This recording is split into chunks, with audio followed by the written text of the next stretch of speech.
ഹൈക്കോടതിയുടെ പ്രൊജക്ട് എന്നോട് സംസാരിക്കുന്ന മുമ്പ് തന്നെ മനീഷേട്ടനോട് സംസാരിച്ച് നമുക്കൊരു സിനിമ എടുത്താലോ എന്നാണ്.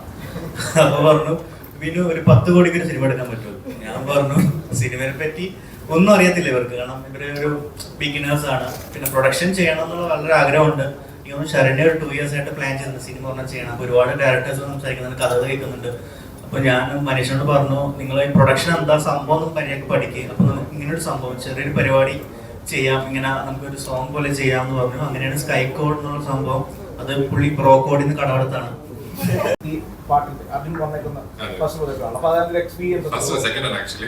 ബിഗ് ബോസിന് മുമ്പേ ചെയ്തിട്ടുണ്ടായിരുന്നു കോമേഴ്ഷ്യൽ ഷൂട്ട്സും അഡ്വർടൈസ്മെന്റ്സ് തന്നെ ഫോക്കസ് ചെയ്തിട്ടുള്ളത്. വേറെ കിട്ടിയിട്ടില്ല വേറെ.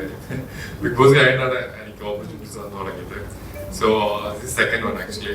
ഫസ്റ്റ് വൺ ഡിസംബർ റിലീസ് ഉണ്ട് ആൻഡ് സെക്കൻഡ് ഷാർട്ടിനെ വിളിച്ചപ്പോൾ തന്നെ മീൻകേട്ട പാട്ട് കേട്ടപ്പോൾ തന്നെ എനിക്ക് ഭയങ്കര ഇൻട്രസ്റ്റ് ആയിരുന്നു. ഭയങ്കര എനിക്ക് പേഴ്സണലി ഭയങ്കര ഇഷ്ടപ്പെട്ട പാട്ട്. കുറെ നാളെ ആ ഒരു ടൈപ്പ് ഓഫ് കൈൻഡ് ഓഫ് പാട്ട് കേട്ടിട്ട്. ആൻഡ് വേറെ സ്ക്രിപ്റ്റും കാര്യങ്ങളൊന്നും പറഞ്ഞിട്ടുണ്ടായിരുന്നില്ല. ദെൻ ആക്ടിങ് എന്ന് പറയുമ്പോഴത്തേക്കും ഞാൻ ഓരോ ഡേയും പഠിച്ചുകൊണ്ടിരിക്കുന്നു. And second was also with Sreethu. Comfortable ആയിരുന്നു. ജസ്റ്റ് റിയാക്ട് അങ്ങനത്തെ കുറച്ച് കാര്യങ്ങളൊക്കെ മതിയായിരുന്നു. ഒരു കോസ്റ്റ്യൂമിൽ ഒരു ഫോട്ടോഷൂട്ട് ഉണ്ടായിരുന്നു. അത് ചെയ്തു.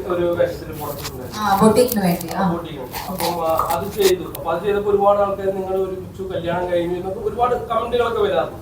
അപ്പൊ അതിനുശേഷം പിന്നെയും ഇപ്പൊ കല്യാണം കഴിക്കും. ഇത് ആൾക്കാരുടെ ഭയങ്കരമായിട്ടുള്ള ഭൂമി പിന്നെയും കൊടുക്കില്ലേ? ഇത് എനിക്ക് വന്നിട്ട് പേഴ്സണായിട്ട് എനിക്ക് അത് മൈൻഡിൽ ഞാൻ എടുക്കുന്നില്ല. ബിക്കോസ് ഞാൻ ഈ ഒരു പ്രൊഫഷണൽ ഇതിലാണ് ഞാൻ ഇരിക്കുന്നത്. അപ്പൊ ഇതിനു മുമ്പും എനിക്ക് അതുപോലൊക്കെ വന്നിട്ടുണ്ട്. സോ അതുകൊണ്ട് മനസ്സിലാവും ആൾക്കാർക്ക്. മേ ബി ഇന്നോ ഇല്ല നാളെയോ ഇല്ലോ മറ്റന്നാളോ എപ്പോഴെങ്കിലും ഒരു ദിവസം മനസ്സിലാവും ഇതൊരു ആക്ടിങ് ആണ്, ഒരു സംഭവമാണ്.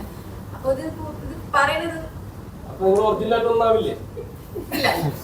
അതാണ് എന്റെ ചോദ്യം. ഇല്ല.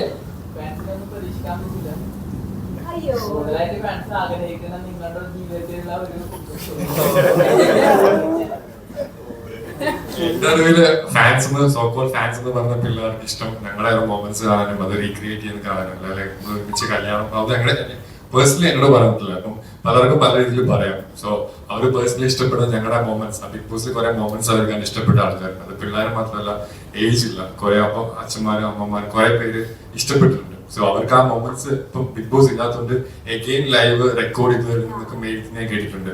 സോ അങ്ങനത്തെ ഒരു മൊമെന്റ്സ് അവർക്ക് മിസ് ചെയ്യുന്നുണ്ട്. ലൈക് സംവാട്ട് ഇപ്പൊ ഞാനും നമ്മളും ചെറുപ്പത്തിൽ ഇപ്പം കുറെ തിങ്സ് മിസ് ചെയ്യുന്നുണ്ട് ഇപ്പൊ ചാനലിലൊക്കെ. അപ്പൊ അതുപോലെ മിസ് ചെയ്യുന്നതുകൊണ്ട് അവര് പിന്നെ പിന്നെ റീൽസ് അല്ലെങ്കിൽ വീഡിയോ ചോദിക്കുന്നുണ്ട്. അതാണ് അതിന്റെ ഒരു അതുകൊണ്ടാണ് ഞങ്ങൾക്ക് വർക്ക്സും വന്നത്. ഇപ്പൊ ഈ ഒരു പ്രൊജക്ട് ആണെങ്കിലും ലൈക് പീപ്പിൾ ആ ടൈമിൽ ഓഡിയൻസ് എൻജോയ് ചെയ്തു. സോ ആ വേറെ ഇത് ഗിഫ്റ്റ് ഇത് ഞാനല്ല. ഇതിപ്പോ പ്രൊഡക്ഷൻ തീരുമാനിച്ചു. ഞാനൊരു ആർട്ടിസ്റ്റാണ്, ഇവരൊരു ആർട്ടിസ്റ്റാണ്, ബാക്കിയുള്ള ആർട്ടിസ്റ്റാണ്. അപ്പൊ അവര് ആ ഒരു സ്ക്രിപ്റ്റിൽ ആ ഒരു പ്രൊജക്റ്റിൽ പ്ലേസ് ചെയ്യാൻ പറ്റി. അങ്ങനെ ഞങ്ങള് ചെയ്തൊന്നുമല്ലത്. ഞങ്ങള് ഗിഫ്റ്റ് എന്ന് പറയാൻ പറ്റില്ല. ഞങ്ങളാണ് ചെയ്യുന്നല്ലേ ഗിഫ്റ്റ് എന്ന് പറയാൻ പറ്റത്തുള്ളൂ.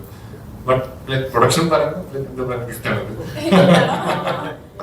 ആക്ച്വലി ആദ്യം നമ്മളിങ്ങനെ ഗിഫ്റ്റ് ആവോ എന്തോന്നൊന്നും വിചാരിച്ചില്ല. പക്ഷെ ഇതിന്റെ മോഷൻ പോസ്റ്റർ റിലീസ് ചെയ്ത് കഴിഞ്ഞ് ഇത് മില്യൻസിൽ പോയി കഴിഞ്ഞപ്പോൾ എനിക്ക് ഫീൽ ചെയ്യുന്നു ഇതൊരു ഗിഫ്റ്റ് ആയിട്ട് അവരെടുത്തിരിക്കുന്നത്. മീൻസ് ഞങ്ങൾക്ക് ഒരു അനുഗ്രഹമായിട്ടാണ് അത് ഫീൽ ചെയ്തിരിക്കുന്നത്.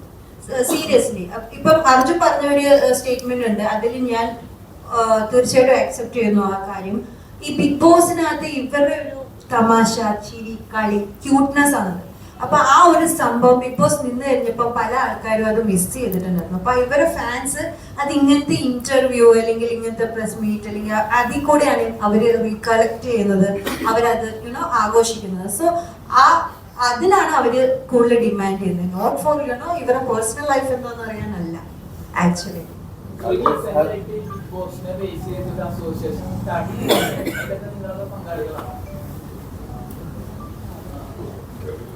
അതിനകത്ത് ആക്ച്വലി എല്ലാവരും മെമ്പർ ആണ്. ബട്ട് ഓൾറെഡി എന്റെ കാര്യം ചോദിച്ചാൽ എനിക്ക് അവിടുത്തെ അറിയത്തില്ല. എന്റെ കാര്യം ചോദിച്ചാൽ ഞാൻ അതിനകത്ത് സൈലന്റ് ആണ്. ബിക്കോസ് ഞാൻ ഓൾറെഡി പറഞ്ഞിട്ടുണ്ടായിരുന്നു I will be little silent. ഞാൻ അങ്ങനെ ഭയങ്കര ആക്റ്റീവ് പേഴ്സൺ അല്ല.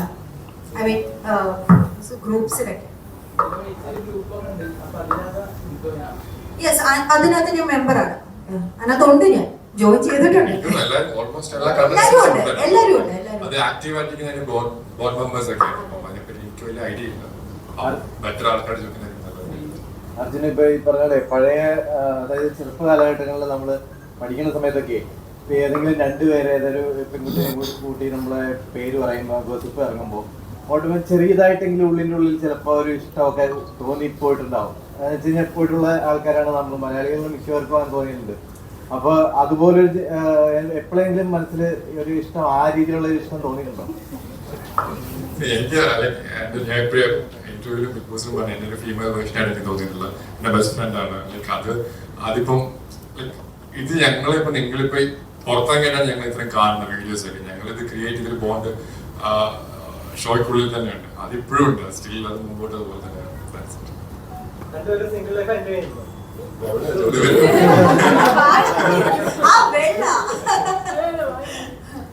ഒരു ലൈഫിലല്ലേ വളരെ എൻജോയ് ചെയ്ത് പോയിക്കൊണ്ടിരിക്കും. എല്ലാരും ഇല്ല. അർജുൻ, ശ്രീതു, ഞാൻ, സിജോ, രതീഷ്. ഇല്ല ഇല്ല ജിൻഡോ ഇല്ല. ജിൻഡോ ഇല്ല. ജാസ്മിൻ ഗബ്രി ഇതിലില്ല. ഫ്യൂച്ചറിൽ ചിലപ്പം കാണാം. ഞാൻ പറഞ്ഞല്ലോ നമ്മളുടെ ഈ പ്രൊഡക്ഷൻ ഹൗസിൽ വെറും സോങ്സ് മാത്രമല്ല, നമ്മൾ മൂവിയും പ്ലാൻ ചെയ്യുന്നുണ്ട്, സീരീസും പ്ലാൻ ചെയ്യുന്നുണ്ട്, പല കാര്യങ്ങളും പ്ലാൻ ചെയ്യുന്നുണ്ട്. അവിടെ എവിടെ ഈ പറഞ്ഞ മാതിരി മനുഷ്യന്റെ കണ്ണടയ്ക്കുമ്പോ ഗബ്രി ജാസ്മിൻ കാണുന്നു, അവിടെ ഗബ്രി ജാസ്മിൻ ഉണ്ടാവും. പുതിയതായിട്ട് വരുന്ന ഫ്യൂച്ചർ പ്രോജക്ട്സിൽ പുതിയ ടാലൻസ് ഞങ്ങളുടെ മെയിൻ ഒരു 30% ഇനിഷ്യേറ്റ് ചെയ്യുന്ന സംഭവം തന്നെയുണ്ട്. ഞങ്ങൾ ഓൾറെഡി പറഞ്ഞിട്ടുണ്ട്. ഞങ്ങളുടെ നെക്സ്റ്റ് മൂവ് അത് തന്നെയാണ് ന്യൂ ടാലന്റിന് വേണ്ടി. അത് ഡാൻസർ ആയിക്കോട്ടെ, സിംഗർ ആയിക്കോട്ടെ, മ്യൂസിഷ്യൻ ആയിക്കോട്ടെ. അപ്പൊ ഓൾറെഡി ഞങ്ങൾ അവർക്ക് പേഴ്സണൽ ഒരു പ്ലാറ്റ്ഫോം ഉണ്ടാക്കിയിട്ടുണ്ട്. New talent already initiated Muralikrishna. അപ്പൊ അങ്ങനെ തന്നെ ഞങ്ങളുടെ ഫ്യൂച്ചർ പ്ലാൻ അങ്ങനെ തന്നെയാണ്. ദോസ് ഹു ആർ നല്ല നല്ല ആർട്ടിസ്റ്റ് ഉണ്ട്, അവർക്ക് ഡയറക്ട്ലി ഞങ്ങൾക്ക് അപ്രോച്ച് ചെയ്യാം. ഞങ്ങളുടെ ടീം ഭയങ്കര ഫ്ലെക്സിബിൾ ആണ്. എല്ലാ 50 ആൾക്കാരാണ് ഞങ്ങളുടെ ടീമില്. അപ്പൊ ഡയറക്റ്റ് ഞങ്ങളുടെ സ്കൈപോർട്ട് പേജിലേക്ക് അവർക്ക് മെസ്സേജ് ചെയ്ത് ഞങ്ങൾ ഡെഫിനറ്റ്ലി കാര്യങ്ങളുമായിട്ട് നിങ്ങളെ സമീപിക്കാൻ എങ്ങനെയാണ് പറ്റിയത്? ഞങ്ങൾ ഓൾറെഡി ഇപ്പോ ഇനിഷ്യലി ഞങ്ങളുടെ പേജ് ഉണ്ട് സ്കൈകോഡ് മ്യൂസിക് പ്രൊഡക്ഷൻ. അതിൽ ഓൾറെഡി ഞങ്ങൾക്ക് ഒരു പ്ലാറ്റ്ഫോം ഡയറക്റ്റ് മെസ്സേജിന്റെ ഓപ്ഷൻ ഉണ്ടാവും. അവിടെ മെസ്സേജ് ചെയ്തിട്ട് ഞങ്ങൾ അപ്പോൾ തന്നെ റെസ്പോണ്ട് ചെയ്യും. ഒരു ഡെഡിക്കേറ്റഡ് ടീം അതിനു വേണ്ടി ഞങ്ങൾ സ്പെഷ്യലി വെച്ചിട്ടുണ്ട്.